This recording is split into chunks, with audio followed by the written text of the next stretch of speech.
I want to show you how smart the Husqvarna Viking Designer EPIC 2 is.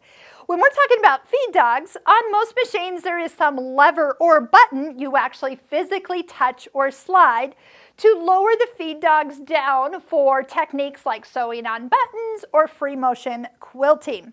But if you listen, when I choose a stitch that requires feed dogs to go down, this machine will automatically do that for me. So let's do free motion quilting. You'll notice on the bottom row here, the round circle with kind of a free motion looking stitch will actually bring up first an option where I would tell it which foot I am using. So when I do that, you heard the click.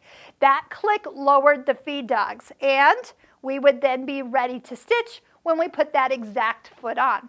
Let's say we are done free motioning quilting. We will uncheck that box. I heard a little click. It's not the feed dogs coming up, but they are re-engaged, and they will come up when I start to sew.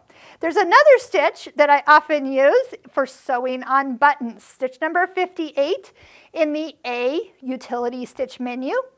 That also lowers those feed dogs down so it does it correctly and it doesn't move my button while I stitch. So that is an option for you, but you can also come over to settings, temporary sewing settings, I believe it is, where we can actually go into feed teeth options, and you can manually have them go down when you want them to go down and up when you want them to go up. But auto was what I was just on. That means it automatically lowers with those particular stitches where it's built into. Of course, it will automatically lower when we switch over to embroidery. Obviously, that's the probably biggest time I hear those feed dogs going down when I switch to the embroidery mode.